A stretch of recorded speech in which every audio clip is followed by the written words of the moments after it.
Ladies and gentlemen, woo, boys and girls, children of all ages, welcome to America's way to start the week off. It's America's way to start the week off. It's nobody else's. It's America's way to start the week. It's the Sideline Junkies. It's the Sideline Junkies Podcast Network. It is the Sunday Rise. I'm going to say it one more time for you. I'm going to say it's Sunday Rise. It's the Sunday Rise. It's the Sunday Rise. It's the Midnight Rider. It's the Gentleman Jack. It's the big guy KG. And Jack, I ain't forget what you said. Forget Baltimore. Forget Fells Point. Forget the Carter. I don't even know what's in Baltimore. Forget the Maryland tunnel, whatever it is. Oh man, the stadium. Forget all of that stuff. But back to the show. Can't even talk right. It's the Sideline Junkies Podcast Network. Forget $3.95. Forget $2.95. Forget $6.95. You got a $6.95. Forget your $6.95. Yeah, forget baseball in DC. Just forget it. Forget Baltimore Orioles. All right. We went off from the this, man. Peep this. All right. Peep this. So I told you earlier, Cincinnati clinched. No, they did not. They got to win today to clinch or a loss by the Mets. You going to just preempt the whole format of the show? Cincinnati has to win today. This is some Baltimore shit. The dude from Baltimore can't even stick to the script for the show. I gave you Washington Nationals as some false information and wanted to straighten it up. Yeah, but you ain't doing on the show. National fans and you went before the show even started. What are we doing here? What are we doing? KG, give us some more. I do it where I want to do it. Good morning. See, if you can see this right here, these guys are fired up. If you watched the Saturday Night WrestleManiacs last night, you know this is a karaoke. And this right here is what I'm talking about. This is the energy that the Sideline Junkies Podcast Network brings. Okay. I'm feeling like I ain't never seen y'all act like this. I like it. Do it again. Mufasa? Because he gets on my nerves. That's why he gets on my nerves all the time. Oh, time out. I know I don't get it. I can't get on your nerves. Pluck my nerves. You get on my nerves. Okay. All right. Pluck my nerves. Pluck them. Bling, bling, bling. I can do that too. Oh, you've been doing that. Okay. Well, let's get this thing started off right. Hey. You know what? I'm gonna say it because you pushed me to that level. Fuck crab cakes. Because you pushed me to this level. I normally wouldn't have said that. I would have said crab cakes, but because you're getting on my nerves, fuck crab cakes too. Okay. Fuck mumbo sauce. Oh Lord. Yeah. Fuck mumbo sauce. Okay. We look. We getting personal. Let's bring it back. Brian. Let's bring it back. We're getting personal. He's been in my personal Coach Jackson said, "What a way to start your week off right. The Sunday Rise." It was Midnight Rider around his mouth. This is the way to start Midnight Rider in his mouth. Matty Ice checking in from across the water. Happy Sunday evening from Venice. Hey, hold on, time out. We gonna bleep Matty Ice because he keep talking about his fancy European vacation on our show. Bleep Midnight. I know. Bleep Matty Ice. I know. He ain't no act like he's doing something. He in Venice, Italy. Well, I'm in Venice, Southeast. I'm gonna say this, and I said this last night. Let me say this real quick on a serious note. I'm putting the APB out for one Sam R. Haven't seen him in the comments in about a month. Yo, I think he fell off the earth, dog. Yeah, I think he got killed. I think we gotta go look at obituaries or something, because that joke ain't never don't say that. No, I'm just saying we gotta find this dude like on all levels. We do. All right, APB. Yeah, I'll agree with Jack on that. But bleep anything named Ripken because of Jack. Since we talking MLB, you ain't got nobody near Ripken in your organization. Like I said, what you got, Ryan Zimmerman? Yeah, Bryce Harper didn't even want to stay. Bryce Harper didn't even want to stay in Washington. We're gonna do the show, or you gonna keep keeping this personal? Let's do the show. I mean, Get off the bringing crab up cakes. stuff. Get off the crab cakes. All right. We're gonna do the show from here on out. We doing a show. All right, Jack. Sure. You good with that? I'm fine. I've been fine. All right, cool. We're gonna do the show now. Right. Go ahead, KG. I'm sorry because this dude keep bringing up stuff. Oh, this You're is apologizing? I just want to let y'all know this is working out perfect because I'm doing some behind the scenes stuff right now. I can't deal with this. You know what I'm saying? But we gotta have some kind of organization to the show. So I'm gonna sit back. Well, if you want your organization, zip it. I just said I'm gonna be quiet. Didn't I just say I was gonna be quiet?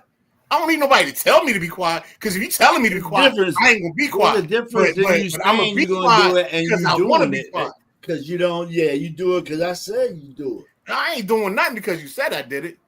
Look at Pam Oliver. Pam Oliver looking all old and decrepit over here. No. Somebody gotta talk to Pam Oliver. She needs a stylist and some help. But go ahead, let's go. Showtime. Because Jack can't be professional. I see it already. You need to just we got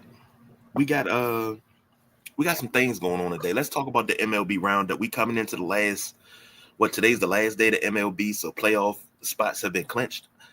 I'm gonna toss this over to the gentleman Jack and the Midnight Rider. Tell me about this, man. Tell me, were we writing our predictions? Because you guys broke it down on Thursday. Oh, you gonna just kick it to him? You ain't gonna kick it to me. You gonna kick it to Jack? I'm gonna kick it to the gentleman Jack and the Midnight Rider. You just kick it to Jack. He can kick it to your punk ass. No, don't kick it to me now. I don't want to be nobody's sloppy seconds. Go ahead, take it away, Jack. I was kicking it to both of you. That's what you are whenever you on the show with me. You second. Whatever, dog. I carry you. I got back problems, and my doctor said it's Jack car problems on my back. Lord have mercy. I did. Gentlemen, so both of you, tell me about this MLB roundup. Don't change it now. Don't change it now because you already started. You said, I'm going to kick it to Jack Carr. You know what I'm saying? Like, he the expert. It's okay.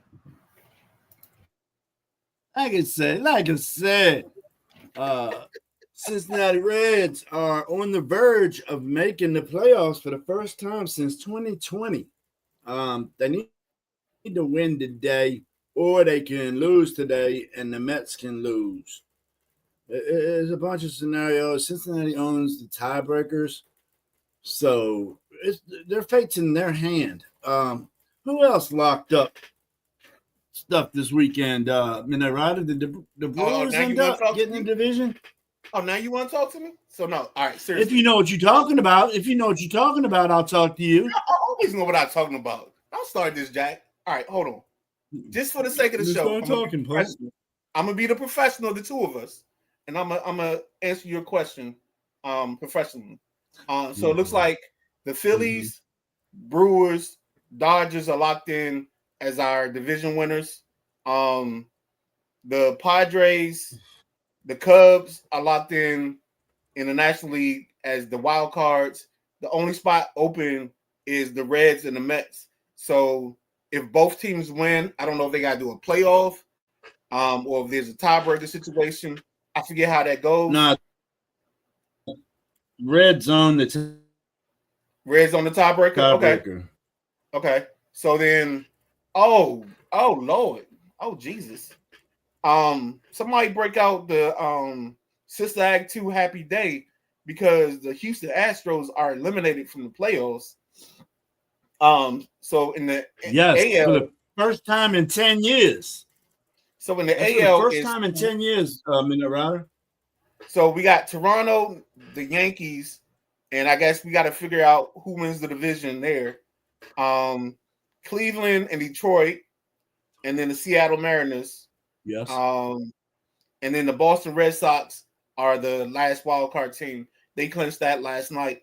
So no Astros in the playoffs. That's gonna be wild.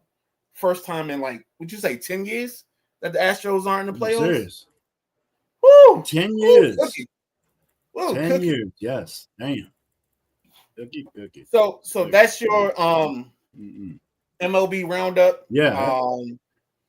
I didn't see if let me see if I can get the home run stats because Eugenio Suarez, if he got 2 home runs, he would eclipse 50 and be the 5th person and break the record for home runs in the season. But don't wait on me for that because my computer's loaded. You guys go ahead and do everything else, and I'll jump back in with that update. Oh yeah. But I'm gonna say this. What do you need? I got it, Jack. I got my other computer up, so we good. Yeah, I'm sorry. I seen a post yesterday. I got football stats, and they were talking about the World Series that MLB wants is another Yankees Dodgers World Series, but the World Series that the people want is they always Seattle versus Milwaukee. And I was like, Seattle versus Milwaukee wouldn't be a bad World Series. All right, so quick update. Suarez is at 49. New blood. Today, he'd be at 50, and that would break the record for the most 50 home run hit seasons in a year. So right now they're tied with 98, but he would break the record if he gets a home run today. Sorry about that. Let me ask a question. Since I'm intermediate in baseball these days, we don't have very many 300 hitters. We don't have very many home run hitters. Like when I say home run hit, I'm talking 55, close to 60 at times. You know, we don't have Ken Griffey's out here anymore and things like that. But I just want to know, is that what's killing the game off? Is that what was not making the game interesting anymore because we don't have the long ball? No, we have too much of the long ball. That's what's making the game not interesting. Yes. You got guys that they only try to hit home runs and they don't try to be base hitters, and that's why you see strikeouts. You see guys striking out at a record level, and instead of seeing batting averages over 300. Yes. Like right now, let me go to my Right now there's 7. There's 7 over 300 in the route of 7. Yeah. See, you good for something, Jack. I like that. Aaron Judge 331, Bo Bichette 311, Jacob Wilson 311, Springer 306, Trey Turner 306. I mean, think about it. Back in the day, those numbers would have been like 330, 340. But in our world, in our reality, those numbers don't mean anything. I mean, think about this, yo. Since we're talking baseball, Paul Skeens has a 1.97 ERA, but he's not even over 500 in terms of his record for the season. I don't know what so probably 2 weeks ago on one of the great shows on Monday, the Drive Time, I dropped a nugget that the Pittsburgh Pirates have 18 shutouts as a squad, but their record is like under 500. That's crazy work. That you can have that your pitching to be that good, but your batting and everything else isn't, and you have a losing record.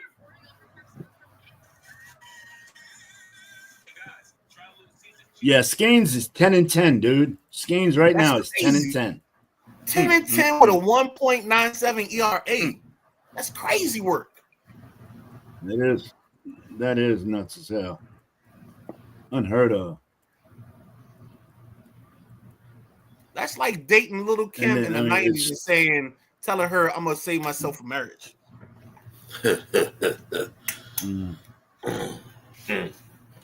I ain't even going to say nothing. No, I mean, there's no 20-game winners this year. I think Freed was the closest with 19. But I see no 20-game winners this year. Let me double check though. That's like Jill Scott saying she want to date you exclusively, but you gonna tell her let's take a long walk. Well, I told her to hold it. I told her to pump the brakes. That's what I told her. Hey, she said she So- wanna jare meso ko fola with you, and you like I don't even understand what that means, Oh, shorty. Jesus. I just want some mumbo sauce on my wings. Shorty, you know what time. No, I want some crab cakes. But yeah, Everybody wants some crab. the Okay. 300 hitters they're going away. The 300 batters Yeah. are going away all because of launch angles and all that shit. Yeah, that's exactly what it is. And That's one thing I'll agree with Jack on is the bullshit of the launch angle and wanting to get the ball in the air and all that stuff is stupid. Hit the baseball where people ain't. And if you hit the baseball where they ain't, I mean, it's the sole reason why we had to get rid of the shift because batters refuse to hit the baseball where people ain't. If we only just they don't did know that, how. they can't. They can't do it. They won't don't do know it. how. You know something funny? I can't win with this. I can't win with this, KG. They won't do it. They can't do it. I'm gonna tell you something funny that you just said, and I Yo, say it's funny. dog, hold on. I know you saw it in the comments. I'm gonna tell you right now. I'm gonna get through. No. You got a twin out there. This dude was at the Laurel High School football game. Dog, I took a second take, and the only reason I didn't call him KG was because when the lady behind him put her hand on his shoulder, it wasn't Sparkle. And I know Sparkle. You know what I'm saying? Oh, you got a twin, bro. He got his son wears, I think he wears 24 for Laurel High School. But dog, yeah. I told BJ the whole time, like, yo, KG got a twin out here. We got EBT. So there's the EBT Jack on what's that joint? Clear Productions. And then we got a EBT KG. He needs EBT because he a quality version of you. He might be Costco. He a Costco version of KG. Like he go in and get a sample of him and leave out the store. He a Costco KG. Sorry, people. But I'm gonna say this. I forget where I was getting ready to go. Yo, what were we talking about? Hey, I don't know. Oh, what you say in your comment?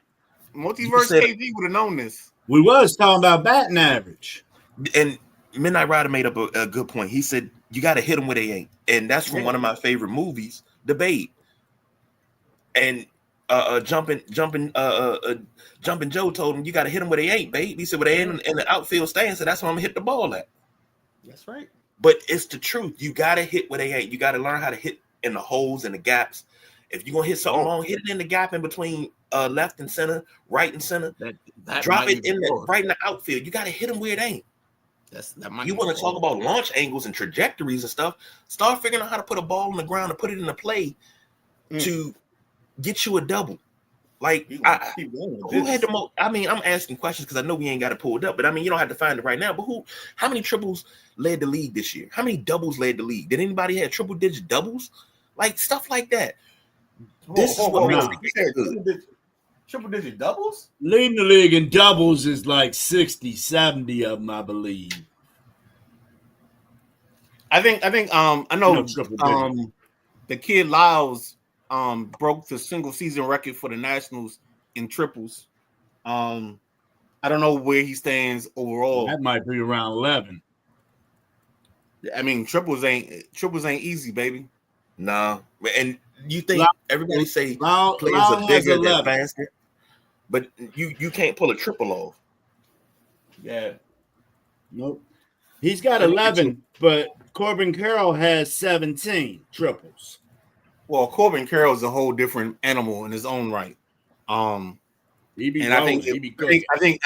think Lyle and Corbin would be two guys that if the Midnight Rider had his own baseball team, they would be two of my players because of the way they play baseball. All right. Hold on, let me see something. What you gonna see? Be the light. I just want to see stolen bases. Let the words rip. Stolen bases. Ain't even break 50. 48. Yes. That's the and KG, when they made the bases bigger to give the base runners an extra foot, people told me that Ricky Henderson and Lou Brock's numbers were in danger.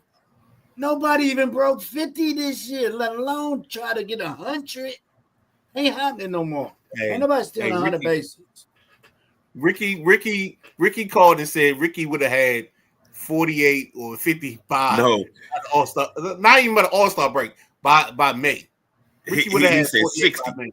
He said 60 stolen bases. Ricky would have had 60 by All-Star break and hung up on him. Exactly. Oh. That's why I'm shocked. Oh, Ricky got that all day. Mm-hmm. Ricky gonna do what Ricky do, baby. Ricky gone. Yeah, I saw that stat too, KG. That it's not that many stolen bases, in my opinion. It's not enough at all, and it's because we worship at the altar of the Lord and hitting the baseball out of the park. We don't worship at the level of Meatloaf. Good God, you woke me up with that one. What's up, Meatloaf? Sorry, that's my baby. That's my sweetheart right there too. But you know, Ohtani, he was up in stolen bases for a while, but when he started pitching, he stopped stealing. Yep, exactly, bro. Mama. When he went back to pitching, he stopped stealing bases. Out of worry for getting injured, sliding, or whatever could happen. But yeah, actually, a good year of doubles is 40 to 50. Mm-hmm. What? No, keep on, KG was talking triple digits on doubles. I've never heard nobody do that. Well, maybe that's just me. I led the league in doubles a couple years with. I think I had like 115. MLB the show though. Yeah, you ran straight from home to second, didn't you? Straight to second. Oh no, only time I got a double, I was knocking the ball against, I hit it in the gap and it would get lost in the wall, and I'd be like, all right, I'm rounding this thing to second at least. Okay. All right. Let's get back to all right, let's get to these comments real quick. Matty Ice said the show was off the rails in 5 minutes. Yeah. Yeah, it didn't take long. I mean, Maddie, you gotta understand. I'm working with a guy named Jack Carr. Look what I'm dealing with, Maddie. Right. This is crazy. And he said Toronto and Cleveland own tiebreakers. No game 163. Said since he ended, they win. Let's only get in with the W and a Reds L. KG. Pork Chop and I don't have the talent that Maddie's got. See, KG, Pork Chop, Meatloaf and I, we don't have the talent that Maddie has around him. Like, I don't know what you're talking about. If there's a talent on the station and on the network. I was talking about Meatloaf, KG, and me, not you. I'm just trying to tell you. There's one MVP. I'm the Barry Bonds of this shit. Okay? KG can say he can be the straw that stirs the drink, but I'm the drink. Hold on, Clay KG, because I don't think he quite understand the level that I'm at. Where you going? All right, there's the earth, there's the crust, and there's the world. You know what I'm saying? I'm the core. Tell him, Meatloaf. I'm the core of this. I'm the center of the earth, Meatloaf. Core. Exactly. I'm the he center. Corny. No, he corny. But I thought the Mets were running away with the NL East. They choked. At one point they were. Then they choked. Mets choked right along with Detroit. But Detroit saved Detroit, the Tigers. Mm-hmm. Detroit was up 15. Maddie said it was 4 a.m. when Cleveland clinched, and I couldn't scream. First playoff clinching victory via a walk-off hit by pitch. Yeah, that was amazing in its own right. And he said Skeens should win the Cy Young, but won't because the Pirates suck. I think we picked Skeens to win it. I think a couple of you guys did, but I didn't. J Dub. Yeah. And J Dub checking in. Hey, don't let Jack Carr hold you back. J Dub, you can shine when you want to shine. I'm shining nuts. I ain't shining shit, you See Manny said Jose Ramirez. Always gotta be like that. Jose Ramirez joined the 30 home run, 30 stolen base, 30 double. Second player to do it twice in his career. The other is Alfonso Soriano. He did it as a net. Right now, he's just trying to drop facts overseas and stuff, giving us international. All right, so right there. Soriano was something for y'all. Yeah, he hit 50 home runs and 50 stolen bases. All right, let's jump over to some college football. Y'all. This is the Jack Carr Bowl right here. The games you guys picked: Illinois versus USC. Let me get to that because there was some good games on yesterday. Jack was talking about that, but I had to watch.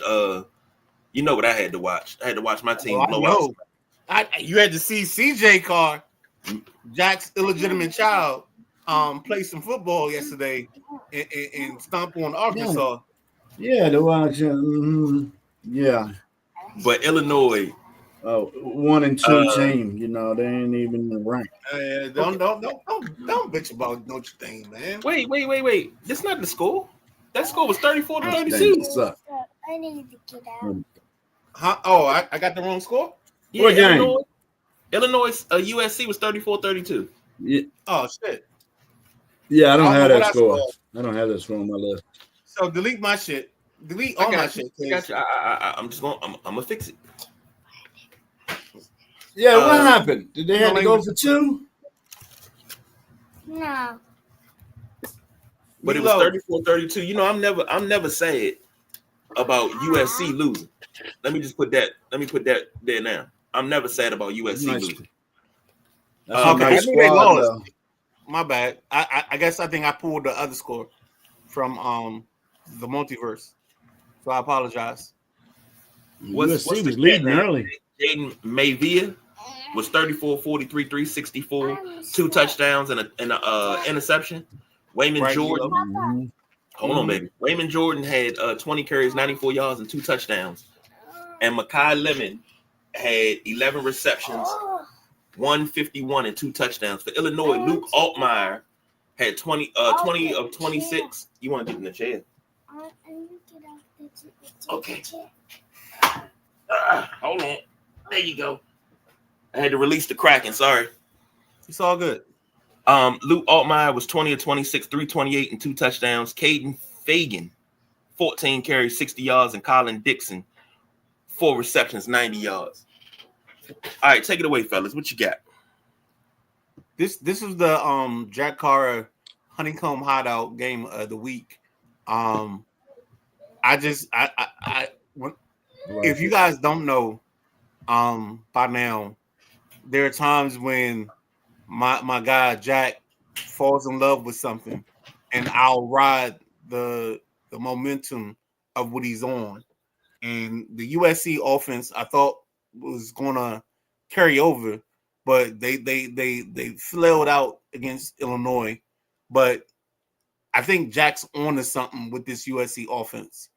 Again, it's one of those situations where I just know, I know when people know, right? It's the greatness of the Midnight Rider.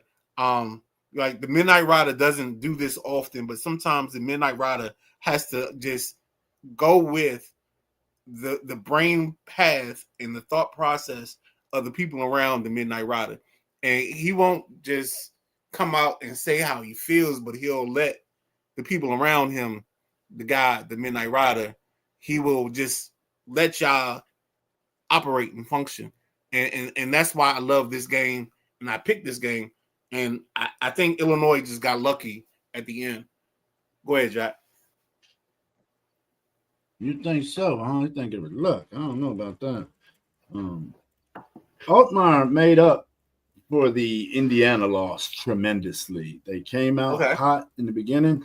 You wouldn't even have thought that this Illinois team got smoked by Indiana, hung 63 points on them last week. You would not have known that by the first quarter of this game. USC, they was dropping the ball on the carpet early, turning the ball over. Wide receiver for USC, Mekhi Lemon, that boy is fast.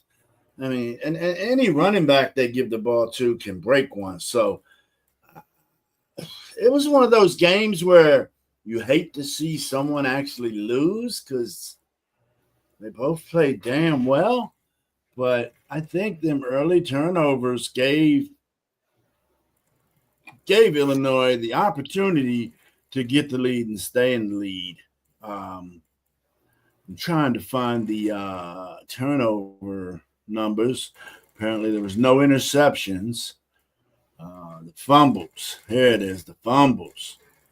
You can't lay the ball on the rug, man. You can't do it. You cannot. And that's seriously, I think that's how USC lost this game.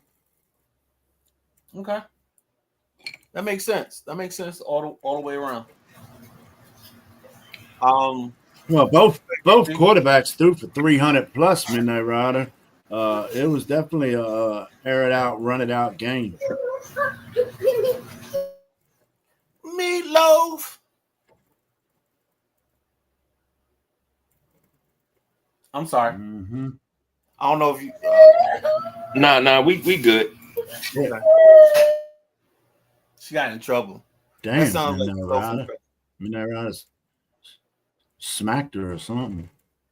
Midnight Rider. Whoa. And USC had a lot of USC had a lot of penalties yesterday too that hurt them tremendously. I want to say one of their penalties brought back a touchdown too for USC. So between fumbling the ball and the penalties, that's what hurt USC. I don't think this is going to define USC.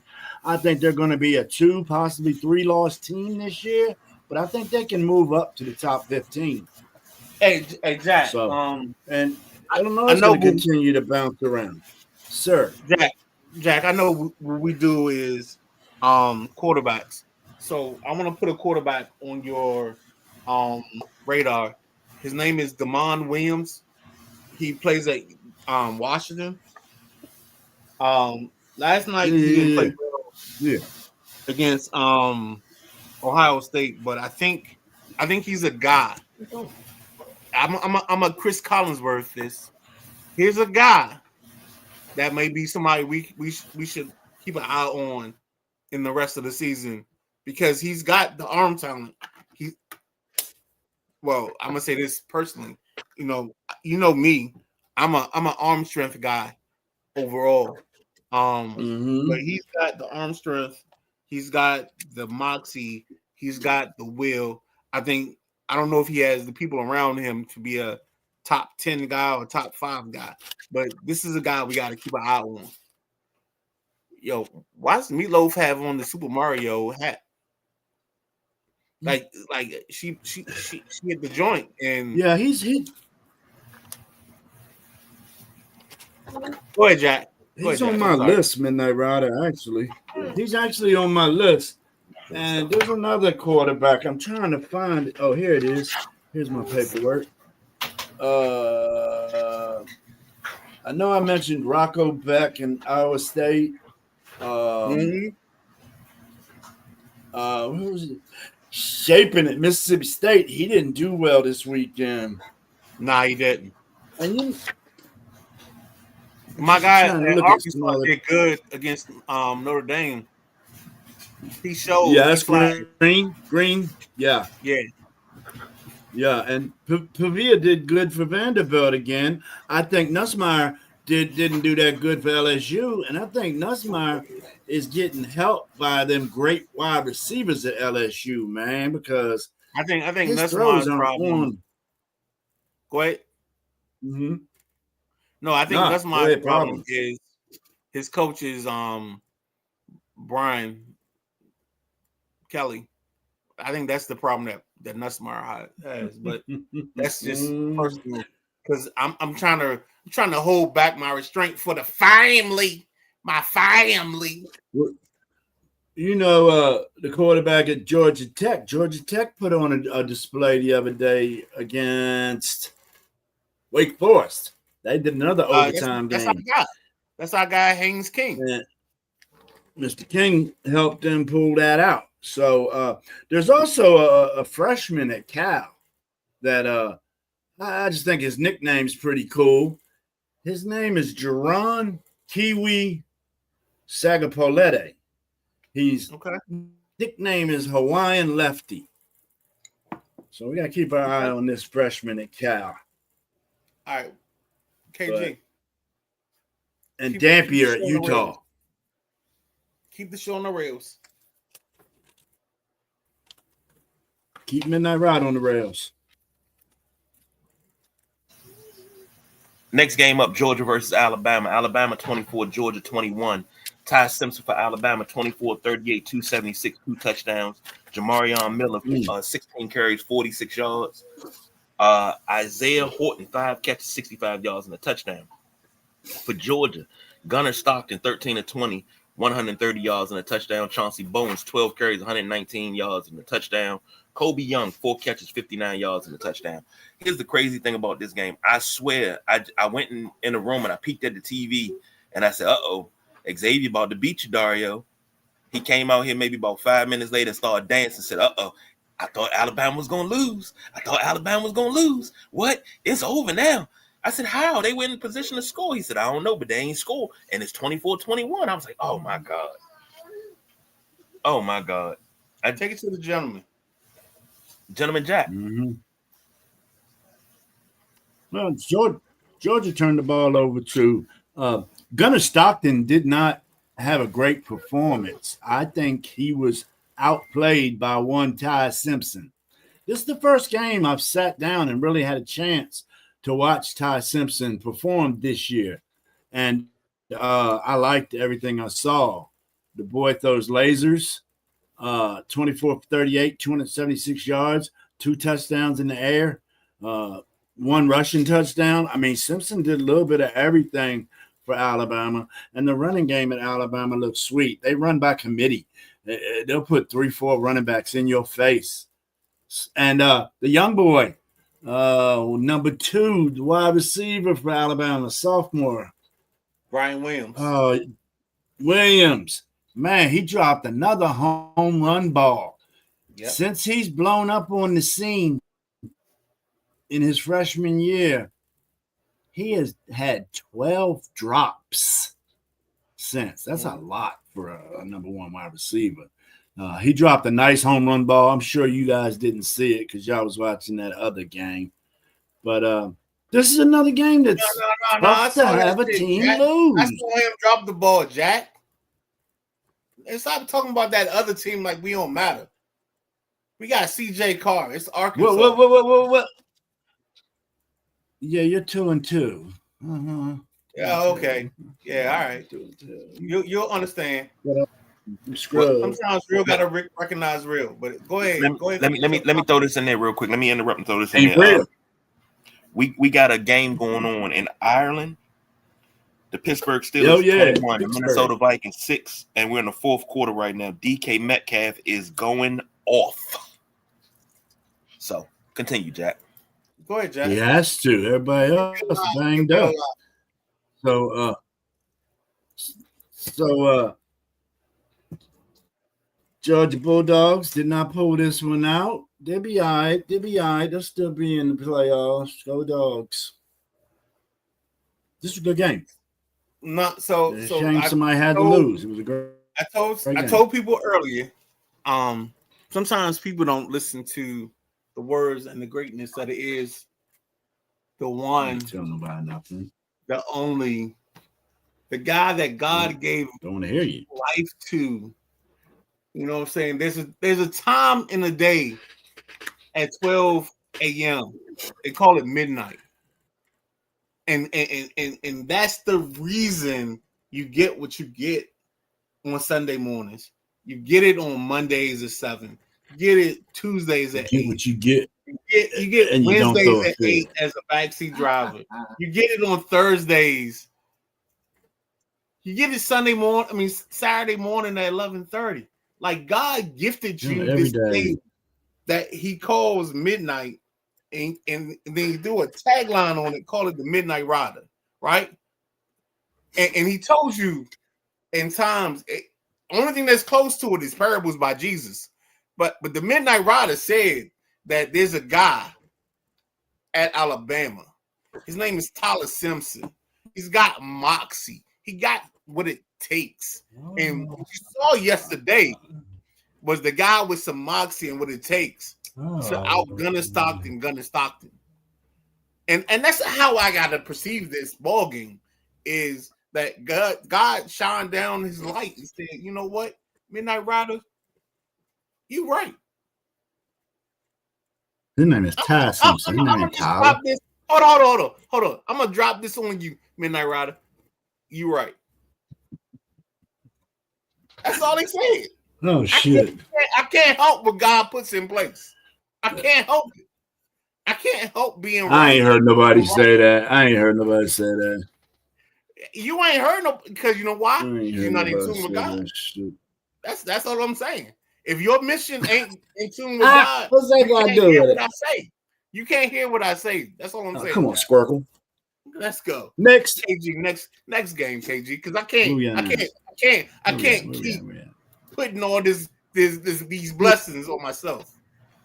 All right, JoJo checking in. She said, "Yep," and the Vikings dropped 5 catches. She said the Bulldogs lost. It was some dumb calls. I mean, against Alabama, it's always gonna be. No. Don't make it. No. Ty Simpson, baby. Ty was nice. Midnight Rider, you got lucky. LOL, relaxes what JoJo said. Man, JoJo don't understand. All right, next up. This is an upset of epic proportions. I mean, this right here, this game reminded me of the greatest fictitious sports league in the world. Whoa. You gotta say that correctly. Then help me say it correctly. It is the greatest fictitious college football show in the world. In the world, Craig. Go ahead. You can keep going now with your dialogue. But this right here was an upset. In the world, Craig. Beats number 3 Penn State 30-24. Dante Moore 29-39. 248, 3 touchdowns. De'Aaron Hill 10 carries, 82 yards. DeCorian Moore 7 catches, 89 yards. Kind of reminds you of another Oregon receiver that had the last name of Moore. That was very famous that went there, huh? Whoa.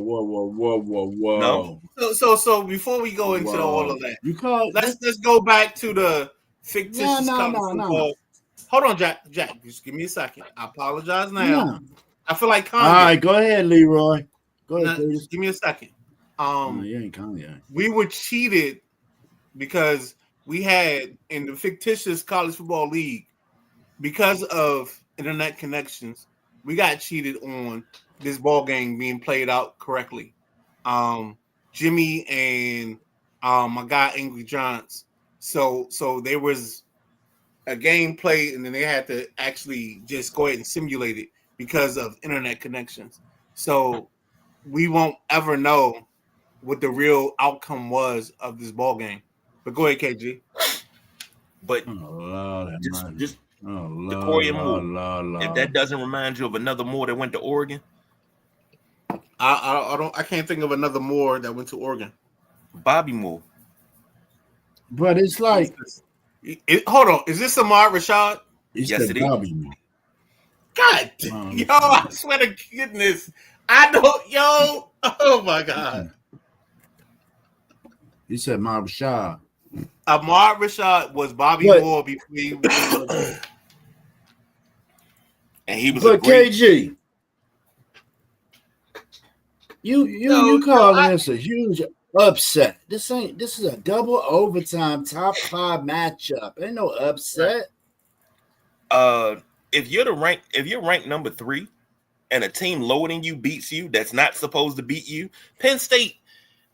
If Penn State didn't get trounced by Notre Dame last year, they may have won a national championship. Oregon wasn't even in the picture. I know. James has lost 15 straight against top teams. Now, Drew Allar, 14 and 25, 137, 2 touchdowns and a pick. Katron Allen, 12 carries, 54 yards and a touchdown. And Devontae Rawls, 4 catches for 48 yards and 2 touchdowns. Which I got on this one? Because, I mean, I consider it an upset. I don't consider it an upset. I just thought it was because we're in the early parts of college football. We got teams that just are fighting it out and trying to figure out where we all sit in this lexicon called college football and finding our place in college football. I thought it was a great game. The fact that we went to overtime, I still hate overtime rules in college football, but thankfully they figured out before the insanity that is the rules of college football and overtime. Take it away, Jack. Yeah, definitely. And this here, if you put this matchup down to quarterback play, Drew Aller got outplayed. Yes, sir. Drew Aller, yes, sir. And Coach Franklin, both of them seem to just go up in their shell when they play big teams. And it's not like Aller's only been here this year. Aller's been a 3-year starter under Coach Franklin. And like I said a minute ago, Franklin is 0-15 against top 10 matchups, bro. That's horrific, man. You got to every once in a while, squirrel finds a nut, don't they? Not big game, James. I'm gonna tell you this right now, Jack. A trash can finds a state. A trash can finds a state. That's all I'm saying. Well, I feel that Dante Moore played an exceptional game, found receivers when needed, and that running back, Dare Hill, that boy is explosive, man. 10 carries for 80 yards. So, man, Oregon's going to be somebody to be reckoned with. Yes, sir. Penn State shouldn't fall too far. Shouldn't fall out top 10 yet. But we'll see on Tuesday when Jack Carr does the Jack Carr top 10. Shameless plug. Yeah, and this was another great matchup, man. It really was. Oregon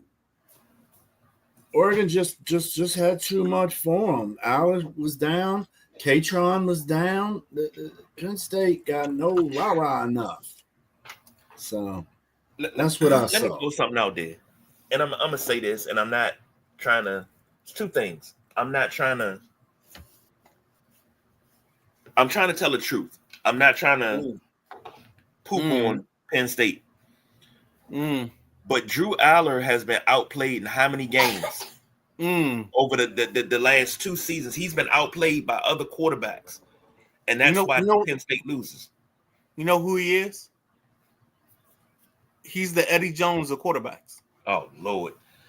You find a way to just shit on Eddie. Did you? Oh, let's go back because, ladies and gentlemen, if you didn't. Hell yeah. The Midnight Rider, a.k.a. Ben Conti, was on a show this week called Highly Opinionated. We got to give those guys love. They are, friends of the show. Highly Opinionated YouTube. If you look it up, you can see where the Midnight Rider talks about Eddie Jones on the episode as one of his takes that the world doesn't understand or doesn't get. So if you want to understand more, check out Highly Opinionated. And here we go. But with that being said, let's get going because it looks like J-Dub's in the building and we got to get to our picks. All right. A couple of comments real quick. Because we got one more game to do. Maddie said this wasn't the biggest upset of the weekend. That was Florida State upset. Said it once. We'll say it again. Penn State just doesn't win these type of games. And they're calling for Franklin's head up there. They've been calling for his head for quite some time. So Penn State need to understand that you got a good coach, and sometimes you just got to deal with the bullshit is the bullshit. I'm sorry.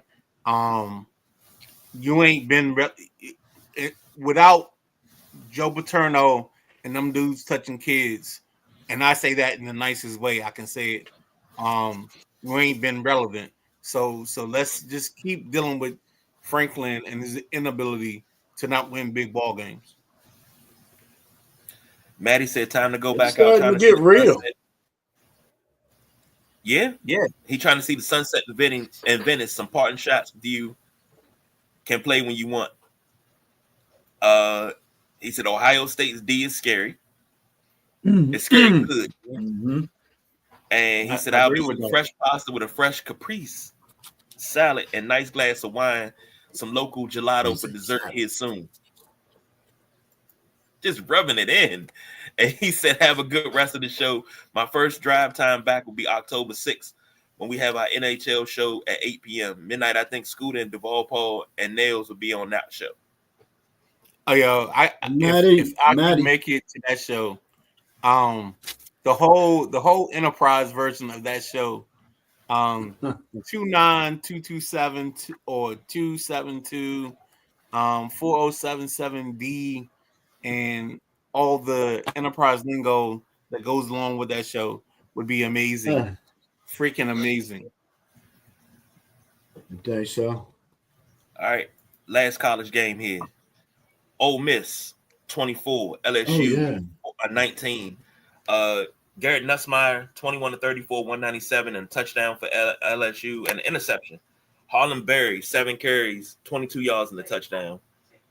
Xavion Thomas 3 catches, 63 yards. For Ole Miss, Trinidad Chambliss 23-39, 314 the touchdown and the pick. Kewan Lacey 23 carries, 87 yards and a touchdown, and Caden Lee 4 catches, 70 yards and a touchdown. Gentleman Jack, take it away. Take it away. Take it away. Take it away. This was another great game on the slate yesterday. Ole Miss 24, LSU 19. Like I said earlier, Nussmeier, that's the worst game I've seen him play. And I don't think he's a very accurate quarterback because his wide receivers are making acrobatic catches every week. And this boy from Ole Miss, Chambliss, opened my eyes a little bit in this game. Ole Miss advances to 5-0 now. I tell you, man, the SEC is going to be something, Midnight Rider. Ain't for the weak, baby. No, the SEC is not for the weak, and it ain't for the poor. Mm-hmm. You gotta bring your donations when your donations needed. And I'm gonna tell you right now, if you got coins, they don't prefer the kind that jingle. They prefer the kind that fold when it comes to making things happen in the SEC. Last night's game between Ole Miss and LSU was a classic. It's one of those situations where I when I watched it, I don't even know the words to say, but it was classic. The teams played the way like this. You don't get this in the ACC. You don't get this anywhere else. This was 2 really good ball clubs playing against each other, and they made themselves find a difference. And that's the beauty of this whole situation that we were in last night. I loved everything that came out of this ball game with Ole Miss.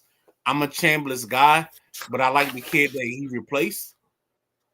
But anytime the guy that wants to talk about his family and loves his family gets to lose, I'm all about it. No, I'm 14 toes down, 20 toes down when LSU loses. So I'll end my conversation on that piece. Oh yeah. I'm good. KG's got his mic on mute. Mute monster. Mute. Let's do this. Oh, Let's reset the table. Oh, mute. We're gonna reset the table, and we're gonna come back with J-Dub and the NFL picks for the. What'd you say? Mute. Mute monster. Calm down down there on the lower shelf, will you? Oh, but it's mute. Oh, mute monster. Stay tuned. We'll be right back.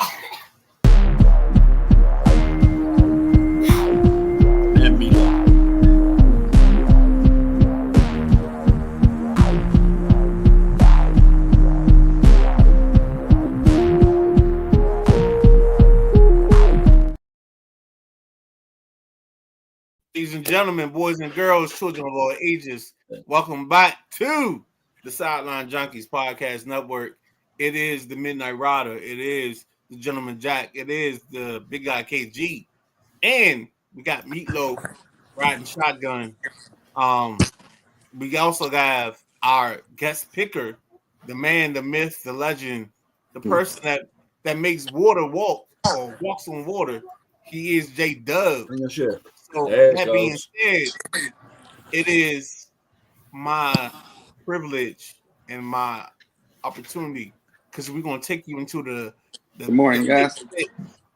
And let's do what we do. KG, take it away. All right. Good morning, J-Dub. How you feeling? I'm good. How you guys doing? Good. Good. I'm good. Ready for some football? Yes, indeed. Oh, hey, Midnight Rider. I know why KG wanted to put them banners up. He put that extra game in there. Well, we had 6 anyway. We actually had 7. KG had 7. I did have 7. KG has 7. We cut that back. But I thought we Yeah. we cut the Giants game back. And Yeah, you we cut the decided to Giants keep Chargers the game Colts back. in the run. It's not important enough. It's not. But I'm gonna tell you what is My important. boy gonna ball out. Sorry, guys. I'm gonna tell you what is important. My boy. Colts versus What? Rams. Rams are 3.5 point favorites. Over under is 49.5. The Colts are undefeated, and the owner, Jim Irsay's daughter, has been on the sideline taking notes, listening to calls. Oh God, And let's stop this narrative. Hold on. Let me finish. See, you jumping the gun. They've been calling her true, and they said if she keeps doing this, the Colts may not lose another game. Doug, I'm sorry, Jack. Go ahead. Start with your analysis, and I'm gonna do my shit when I do my shit. Yeah, you know, with them Indianapolis Colts, my boy Daniel Jones is going to continue his Pro Bowl like season and turn it up with Mr. Jonathan Taylor. Jonathan Taylor is always a threat to take it to the house. I think Daniel Jones is going to be missing a wide receiver today, but Tyler Warren's going to be good. It all depends if the Colts can slow this Rams offense down. Damn. I don't know who I picked on my pick'ems, to say the honest truth. Just looking at it, I think I'd say the Rams, but I'm going to go with Danny Dimes to pull it out and stay undefeated through 4.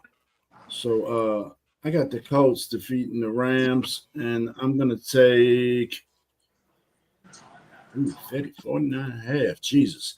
I'm going to take the under because I think defense is going to have something to do with this. All right, J-Dub. Check it out. Take it away for us, J-Dub. Guest picker. Hold on. Let me do this correctly. We got a guest picker tonight. It's our man J-Dub. J-Dub, if you don't know, is the man, the myth, the legend, and he had the unfortunate process of dealing with Jack Carr his whole life. So, I know he's a saint. I know God has appointed him. So J-Dub, go ahead and take this pick. Colts versus Rams, minus 3.5, over under 49.5. I look for a good game. Daniel Dimes has been playing great. Nobody saw that coming. At least I know I didn't see that coming. I think the Colts are going to do good, but I think the Rams are going to be a little bit too much at home. So I'm gonna have to roll with the Rams in this game, and I'm gonna go with the under. Okay. So for those that are uneducated and don't know, the Midnight Rider doesn't like unders. But in this ball game, in this situation, I'm still going to take the over.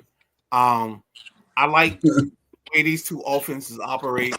I think Danny Dimes is giving us something he hasn't had. Danny Dimes hasn't had a running back and a receiving core with the offensive line in front of them at any point in time. And I think that's the key to this whole thing.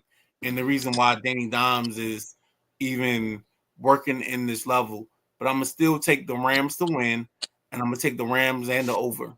So there you go. From the Midnight Rider to the world, I got Rams, and I got the over. KG?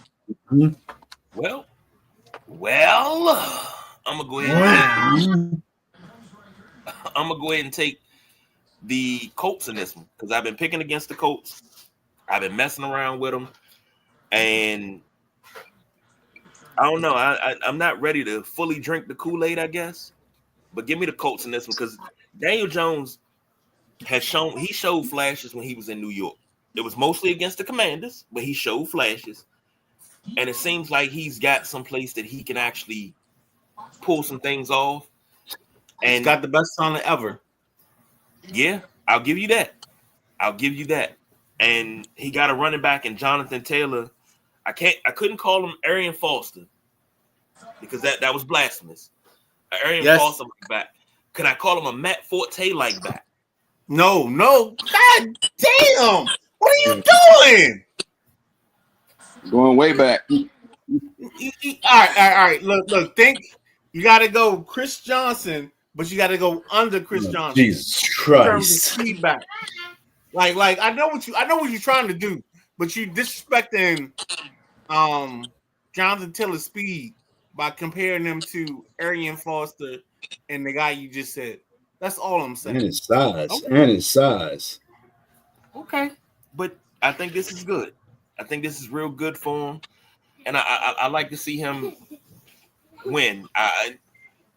It's bittersweet because it was another quarterback in that draft class, but I'll leave it at that. I'm not gonna get into it. All right. Let's go. Next up, you got Chiefs versus Ravens. Both of these teams are 1-2. Ravens are 2.5-point favorites going into Arrowhead. Over under 48.5. Gentleman Jack, take it away. I tell you, this one right here, it could be make it or break it game. Because what we got here, both teams are 1-2. Yes, sir. KG. Yeah, so this could be make it or break it. I mean, I know it's very, very early in the season, but not many squads that start out 1-3 make it to playoffs. Baltimore left tackle Ronnie Stanley. He a little gimpy, man. And I know that don't matter much when you got a quarterback like Lamar, but you still got to watch your blind side. So the big fullback for Baltimore, Ricard, he's out. He opens up a lot of holes for Derrick Henry, believe it or not. So I look for Lamar to really throw the ball well today. Flowers had a great game last week in the loss to Buffalo. But Kansas City, I think Baltimore is going to get them. I'm telling you, this is the year that Kansas City falls down. They've fallen and they can't get back up. They got no run game in Kansas City right now. Pacheco, he ain't doing nothing. He's barely getting 3 yards a carry. Who got all that noise? Somebody got a radio, TV, something on? J-Dub may need to silence his TV his feedback. Because maybe he's on the show, but he's on the show and on the show. Mm-hmm. So you know, Kansas City's rushing game is non-existent, man. Patrick Mahomes is their leading rusher. okay, for the it's season perfect so now. far. So, Hollywood Brown has been Patrick's main dude, and I like Hollywood Brown. Tyquan Thornton, he's been solid for. These are names you don't hear about Mahomes hitting because his guys are either suspended or hurt. So Yep. I'm gonna go with Baltimore to keep kicking Kansas City while they're down. I would take Baltimore and the over. And Baltimore gonna win straight up. Go, Jack. Go ahead and let your thing loose. Put your sound back on, and let us go. Are you talking to me? Yes, sir. All right, good. I think this is going to be another classic Ravens Chiefs matchup. I don't know what's going on with the defense in Baltimore nowadays, but I think Ray Lewis wouldn't be too happy. Okay. I'm looking for the Chiefs to win this game. Ravens can't really afford to go down 1-3. I'm sorry. The Ravens can afford to go down 1-3 in that division. I like that. So I'm looking for Patrick Mahomes to have a big game, to come in, be solid as usual, get back to his old ways, and bring that thing home. Okay. Yo, what you got? I love the commentary. I love what you're saying, but I think this is the moment the Chiefs have to kind of sacrifice what was normal for was good. The Chiefs have to win this ball game, not because it's a must-win ball game, but I think they have to save face in their division because I think the Chargers are so. The Chargers, in the words of KG, the Chargers are so good that I think it's a problem if the Chiefs lose this because I don't think the Chiefs can recover if the Chargers being so good that it works out that way. So yeah, I got the Chiefs winning, and I love the over. So let's have some fun. I'm gonna say this, and gentleman Jack, you said it best. The Chiefs have no run game. Guess what? I am being a victim of that because I have Pacheco and Kareem Hunt, and I get nothing from them weekly.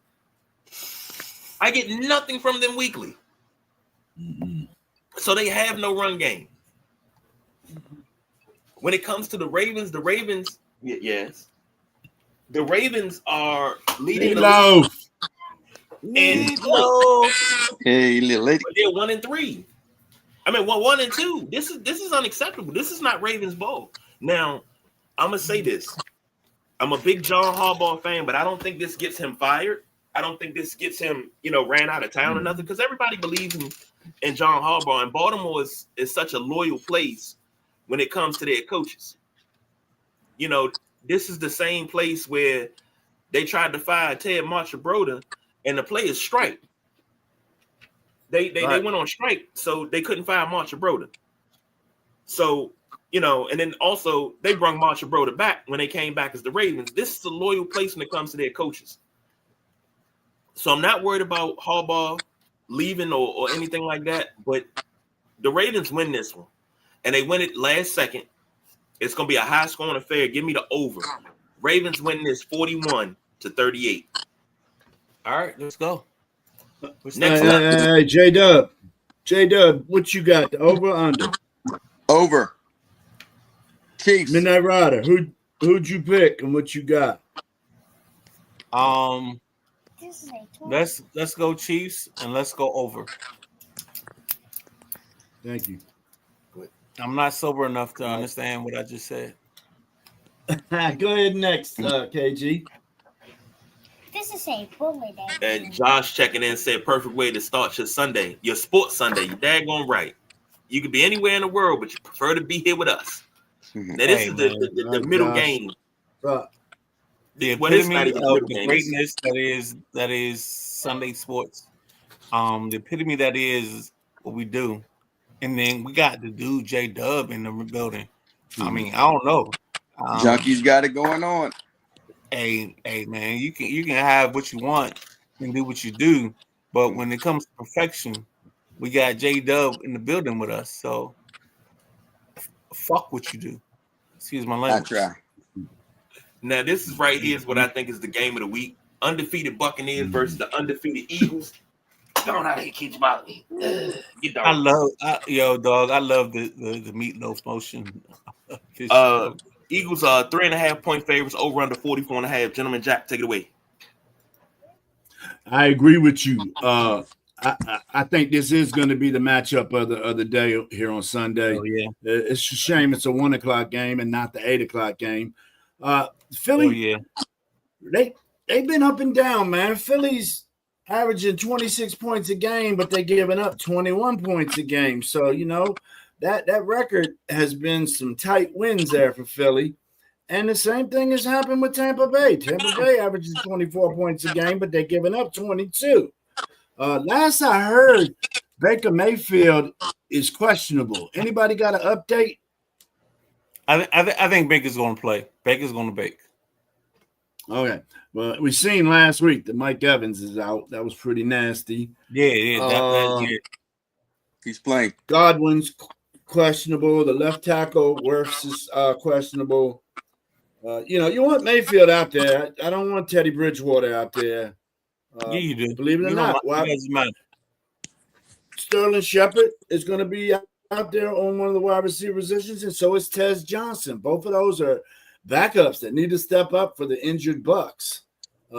Is Bucky Irvin going to finally get something happening? The reason I know Bucky Irvin ain't had nothing happening because he's been my starting running back. So,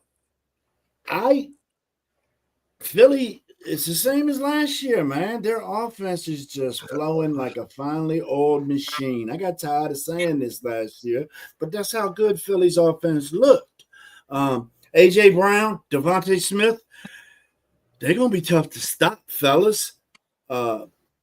Dotson, he's invisible in that wide receiver crew in Philly, dude. It's a joke that Dotson's even over there. They gave him a jersey. Jalen Hurts, 3 touchdowns through the air, 4 touchdowns on the ground, tush push. That's his thing. I don't want to pick Philly, but I'm going to pick Philly. Philly's going to beat the Bucks. And we're going to have another over here. There's going to be 50 points scored in this game. So I take Philly. I hate taking Philly, but I take them. J-Dub, let's go, baby. This is the toughest game for me to pick of the day. I like Philly. They've been rolling. Philly's won 16 of their last 17 games going back to last year, and including the Super Bowl. In this matchup, now the Buccaneers have won the last 2 games in their matchup. But I'm looking for Jalen Hurts and Philly to step up and do what they do and bring that win home again. And I'm going to have to go with the under on this game. Woo! All right. Woo. We don't do unders here because we like taking chances and dancing. You do unders.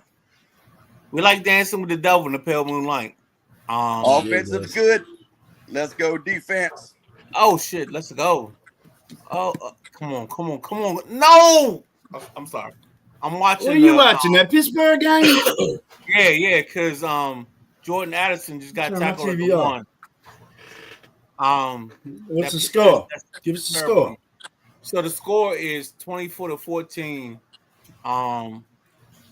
But Pittsburgh? Pittsburgh is winning. Pittsburgh Steelers. Oh, this is cool. So, all right, you just threw me off a little bit. I apologize. Yeah, no, for the thing of me being me, and the world circling around what is the orifice of me. I don't even know what game we on. What game are we talking about? We on Philly, Tampa Bay. Bucks Eagles. Bucks Eagles. All right. So I'm over my boy Bacon. I got the Bucks. I got the over, and let's keep this party going. All right. Josh said Bucks will beat the Eagles. Have won 17-18 of the last. Was that the last loss is at Tampa Bay? Jalen Hurts struggled versus Todd Bowles' defense. I think you get a little bit more out of Philly today than you've been seeing, but defense gonna have to be strong. And now Philly was on the verge of losing last week if it wasn't for a blocked field goal, but here we are. So I'm gonna take the Buccaneers with this one, and I'm going to take the under. Okay. Locked it in. Next up, this is a game that this is going to have a lot of eyes on. Game that's the return of Micah Parsons to Dallas. The Cowboys versus the Packers. Packers 6.5-point favorites. Over and under. Over under is 46.5. Gentleman Jack, take it away. Micah. What you gonna do, Micah? I think Micah's gonna wreak havoc in that defense, in that Dallas backfield, dude. I think he's gonna wreak havoc. CeeDee Lamb's out. He all cricked up. Right guard Tyler Booker, he's cricked up for the Cowboys. Dak's doing Dak things, if you asked me. He's got 3 touchdowns and 3 interceptions. That sounds like par for Dak to me. Javonte Williams, now that's new life. He's getting a breath of fresh air in Dallas. He's averaging almost 5.5 yards a carry. I don't know why they don't just run his ass more. You got Miles Sanders in the backfield as well. Penn State boy. He's averaging 6 yards a carry. So I don't get why Dallas isn't doing this little tandem running back thing that a lot of NFL teams are doing now. You keep fresher legs out there, and Dallas isn't a stranger of running back by committee. They used to do it after Emmett left. They've been doing it ever since. So they need, with Lamb out, they need Pickens and Turpin to step up. Dak's always going to dink and dunk to Ferguson, the tight end. But when you get Green Bay going, man, Jordan Love, his right tackle and his left guard are both banged up.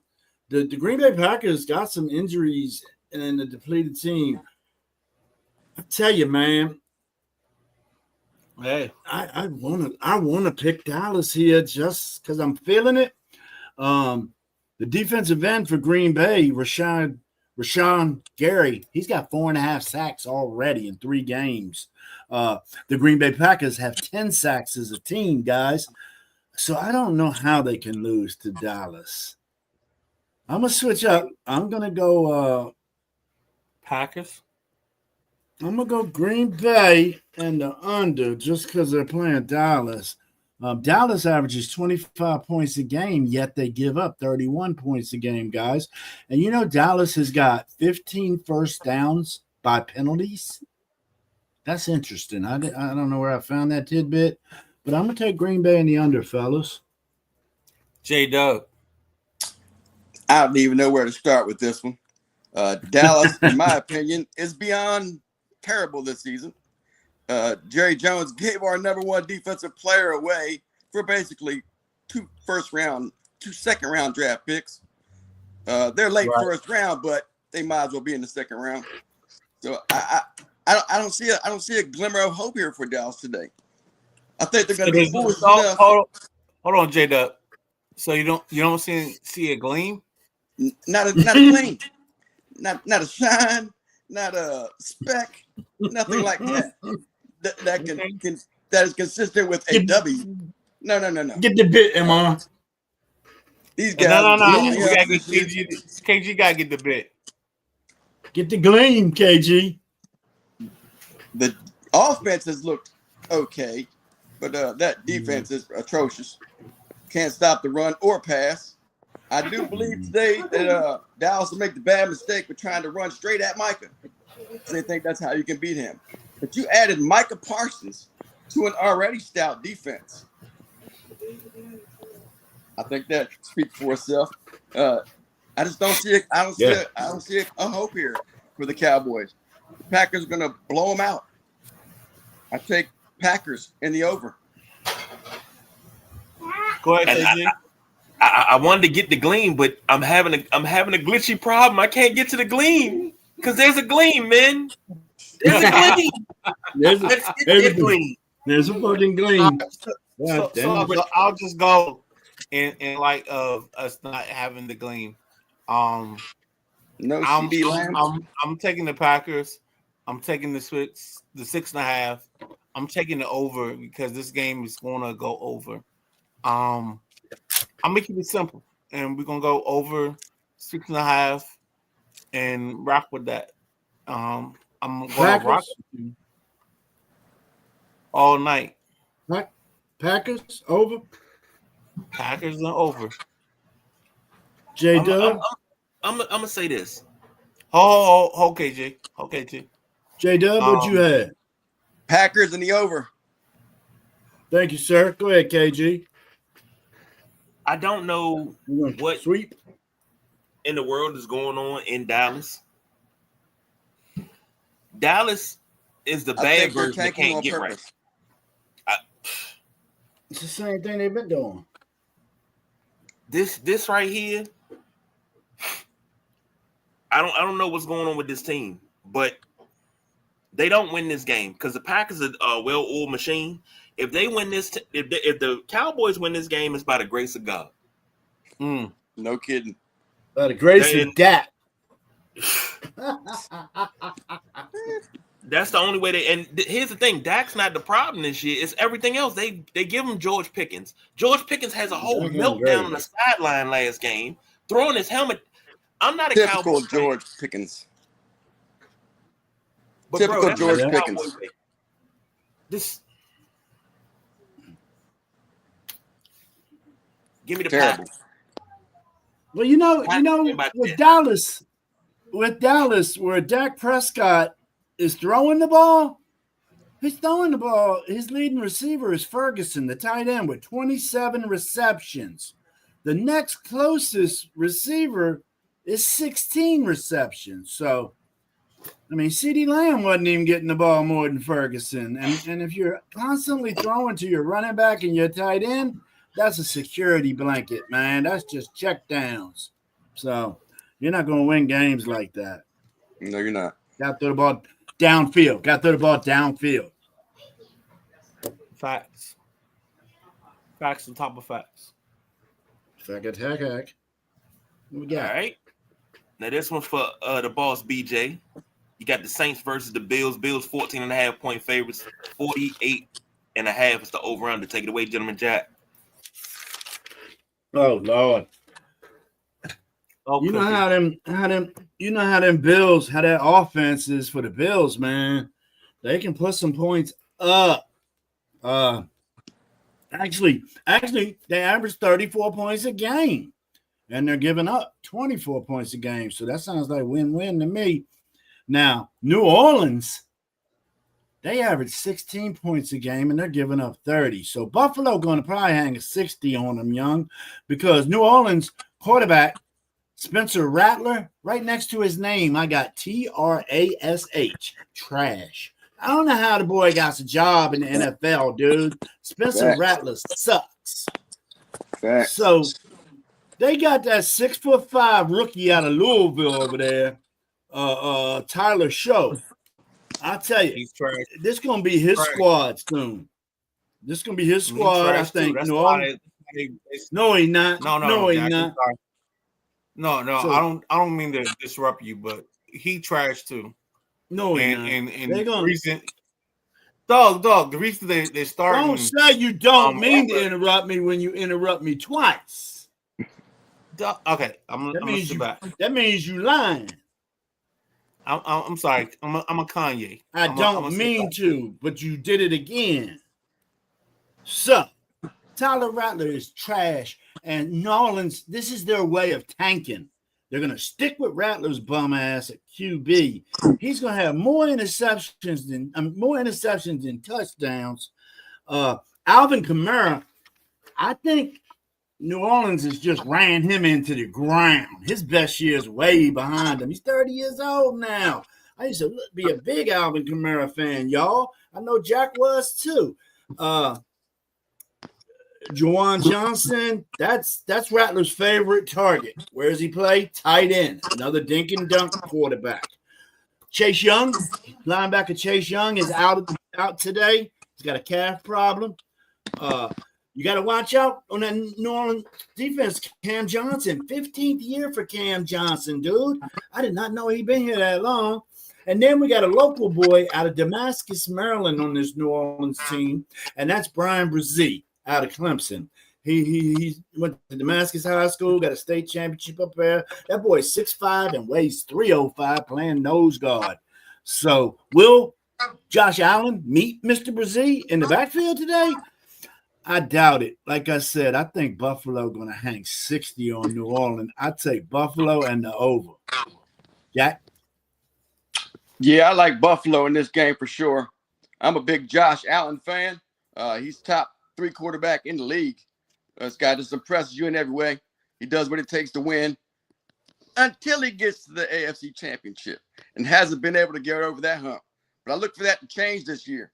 That's my pick to go to the Super Bowl in the AFC is Buffalo Bills. The Saints team, they're in trouble.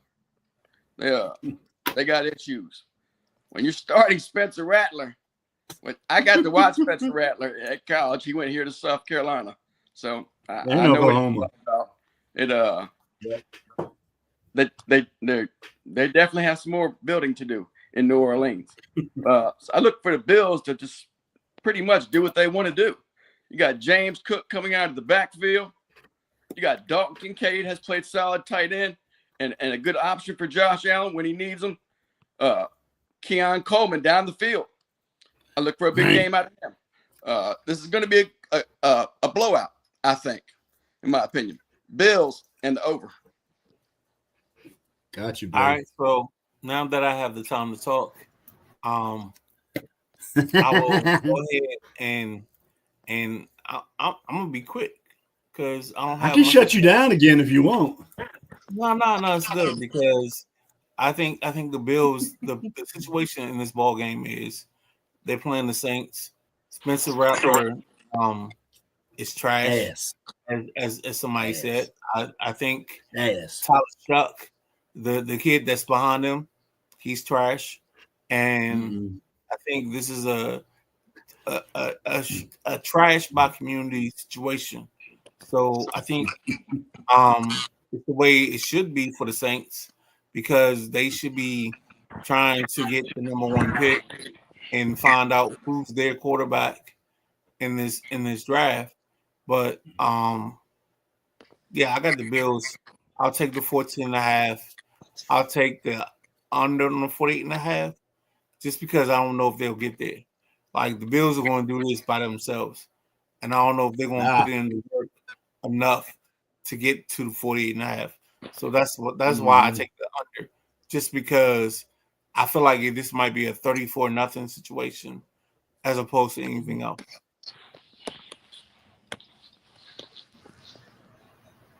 Well, I'm gonna tell you something, and I may be off base. The boss BJ's watching. You correct me if I'm wrong. I think this Bills team, even though we're only in week 4, we're walking into week 4. I think this Bills team is as good as the 90 Bills, where they have everything clicking on offense and defense, and they're able to put up the points and take out good teams. Just my thoughts. And I'm just like, hey, you got a great quarterback in Josh Allen, reminiscent of who? One, Jim Kelly. You got good receivers in Keon Coleman and God, I can't think of the other cat's name. But you got 2 good receivers, reminiscent of who? Andre Reed. Shakir. Yeah, Shakir. You got a good tight end. Yeah. You got a good running back. I mean, I'm not going to say James Cook is Thurman Thomas. I'll give him more Kenneth Davis than Thurman Thomas. But you got everything rolling. The defense rolling. The Bills win this game, and it's not even going to be funny. I think by the 4th quarter, at the beginning of the 4th quarter, Josh Allen, James Cook, Keon Coleman, Shakir, all those guys will have their pads off, in street clothes, in jackets, eating hot dogs on the sideline. Dang. And that's that. That's how quick this game is over. I think they'll do the heavy lifting, but they'll cover the 14.5. Bills win. And give me the over. Got you, Chief. All right, next up. Now, this one right here, it's a lot that I got to say, but I got to do what I got to do. Commanders versus Falcons in Atlanta. Falcons are 2.5-point favorites. Over under is 43.5. Gentleman Jack, take it away. Well, you know, Washington, they're now doing something that I've been saying they got to do. You got to score north of 25 points in this league to win. It's hard to see wins 17 to 20 points. It's not that kind of league anymore. Washington's dinged up. JD5's out. Terry McLaurin's out. Brown's out. Backup tight end Bates is out. It's time for Debo to come back out, shine like he did in week 1. And Midnight Rider, we need your boy to McCaffrey to break out today. We need McCaffrey to have a breakout game. I want to see 6 receptions for 90 yards out of him. That'd be 6 receptions, 90 yards, and a touchdown from McCaffrey. And I consider that a breakout game if he can do that. The kicker for Washington, man, I'm surprised that cat still has a job.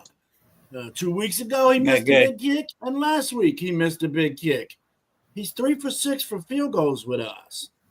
I don't know. If he screws up today, win or lose, he got to go. We got to give big heads up to our defensive line. Armstrong has a sack in each of the first 3 games.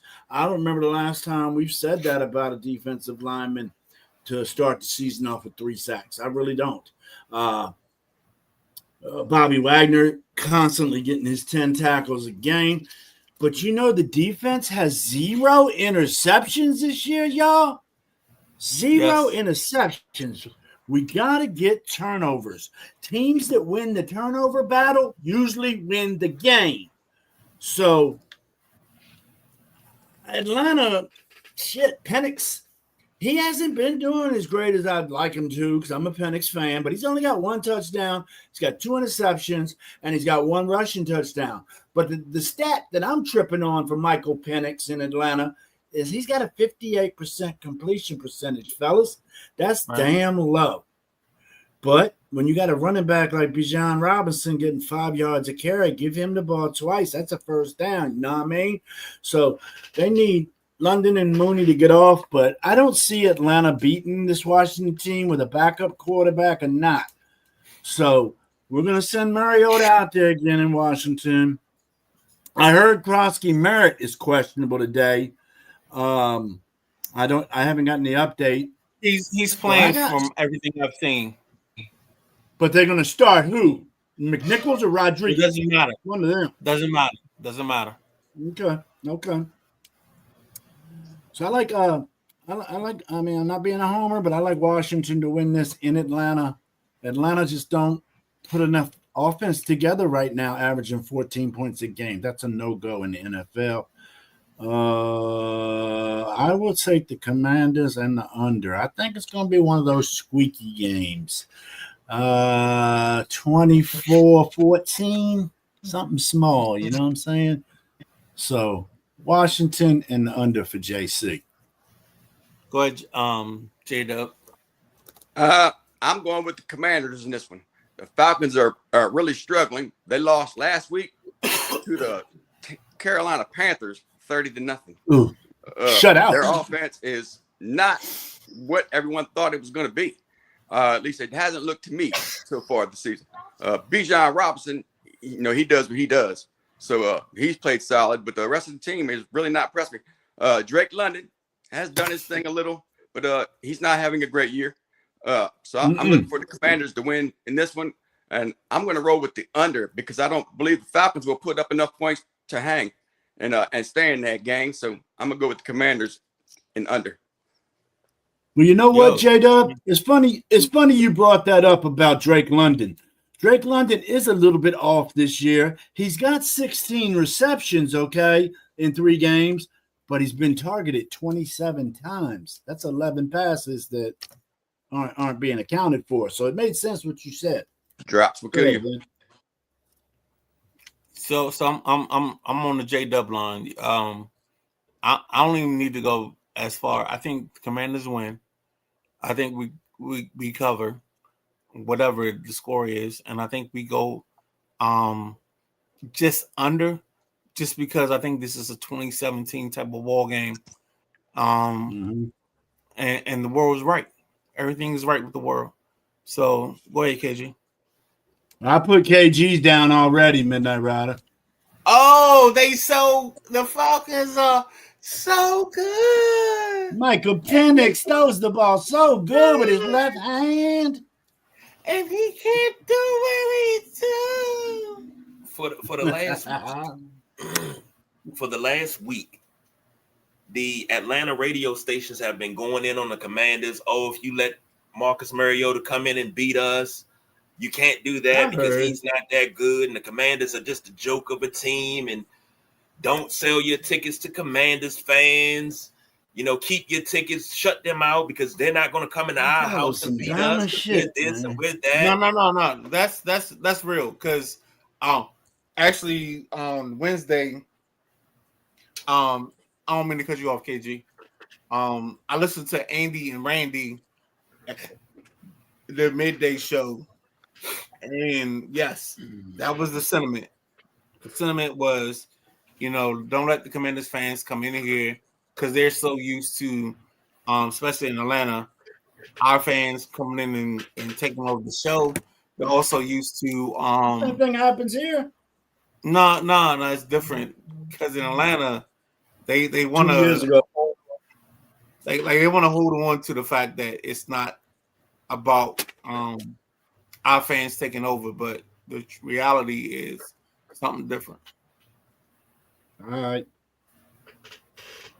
So go ahead, KG. I'm sorry. I get all of that, but to go on the radio to say all these disparaging things and you're talking about the Commanders and they're a joke and we can beat them, then you got Bijan Robinson on stream talking about, hey, we're gonna beat the Commanders by 20. When we beat the Commanders by 20, that means you got to be an Atlanta fan.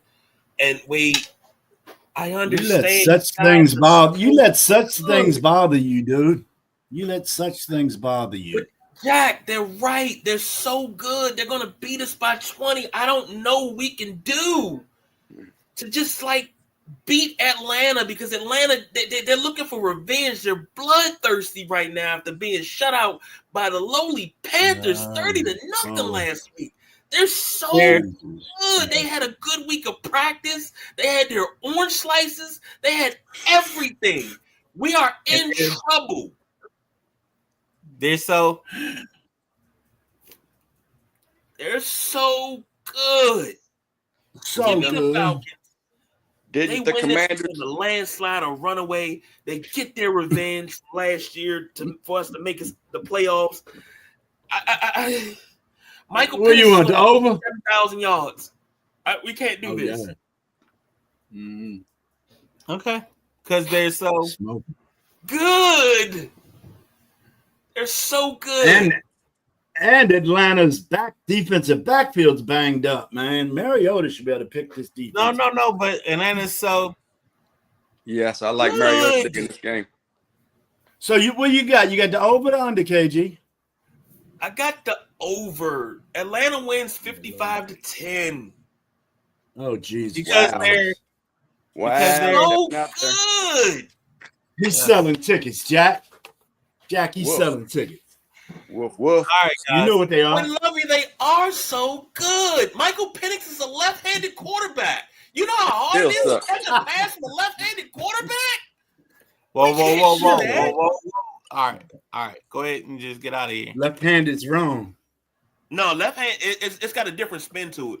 So if you're not used to it, you can't catch it. Like if Midnight Rider threw a pass, me being the consummate pro that I am, I'm gonna catch that. I got that one hand. It's gonna especially spin if you right. taped up. especially if you taped up. Oh, don't let me get taped up. Especially if you taped up. JoJo said Atlanta wins. They were embarrassed last week. Where you been, JoJo? Well, I'm gonna put it to you this way. This is all satire. But I gotta keep with the bit, so this is all satire. Yeah, I don't think Jack knows it's a bit. Yeah, all of our lines this morning were brought to you by FanDuel, our unofficial partner. Now, before we get out of here, let's get some WNBA roundup. All right, there you go. I got him. Y'all. I got J-Dub. I'm sorry. Go ahead again. I pulled him off. Okay. You do it. Hands are up. Sorry, guys. No, we're good. Uh-oh. What are we doing? I keep popping them in and popping them out. We're going to do a little WNBA roundup because the playoffs are getting good. Yeah. Did y'all see the coach get suspended for the game? Because she stood up for her players? Yeah. No, what happened? Why don't you tell me about it? Sure. Whatever. She had some remarks at the end of the game standing up for her players. Let me pull it up so I can get it all right. She was suspended, I think, for game 4. Coach? Who? What team? She blasted an official. That's what happened. She blasted the officiating after game 3. So she got suspended for game 4. And who is she coach for? The Lynx, Cheryl Reed, was suspended for 1 game due to her conduct and comments during and after Minnesota's 84-76 game 3 loss to the Phoenix Mercury in the WNBA semifinals. Well, they played so tonight, she served a suspension today in Phoenix, where the Lynx are trailing the series 2-1 and face elimination. Right. Mm-hmm. Yep. It's getting down to nitty gritty in WNBA. I think the Ace is going to win it all. And JoJo said coach is right to be irate. That was a foul. And she went wild. And she was ready to fight the ref. She's about to fight the ref. And when it comes down to these close calls, you got to understand, it's a lot of emotion in it. But when you, as a ref, make bad calls, and you consistently make bad calls and lopsided calls, you got to expect that type of reaction. I don't think that the suspension should have been there. We're in the playoffs. You got to respect the officials, man. I get respecting the officials. You got to respect them. But there's a lot of fight. Okay, if she ran after I know they fuck up. All right, that's a problem. But being able to say your piece, you got to be able to say your piece. Not necessarily. Why? Okay. Why are you entitled to say your piece? Did they make a call and you just got to abide by it? Why are you entitled to speak your piece? Am I on mute? No, you're not on mute. Oh, nobody wanted to answer that. I don't have an answer because I believe in thank you for being able to bitch and moan about calls no matter what the situation is. So I'm good on this. Moan, but you don't go overboard. No, but you got to let the ref know if they wrong, they wrong. And I was king of bitching and moaning. Like I feel like VA, like if you're in Virginia referees always will tech you up because they have this ability to be right at all times. So yeah, no, I've heard that. I'll leave this to you guys in KG. Different counties. I've heard that. Yeah. VA will make sure VA teams win. We're getting ready to kick a football here in a couple of minutes, Brozel. Yes, sir. So let's get out of here.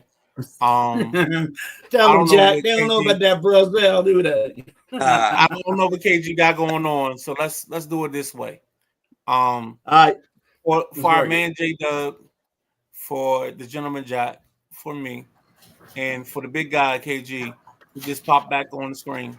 Let's get out of here so we can do what we got to do. Football. But we don't break nobody's heart because we got football coming on. And even though I love the girl so, we got to just let her go. And that's what we got going on. It's the Sideline Junkies. We do what we do. I don't know what you got going on today, but enjoy your Sunday.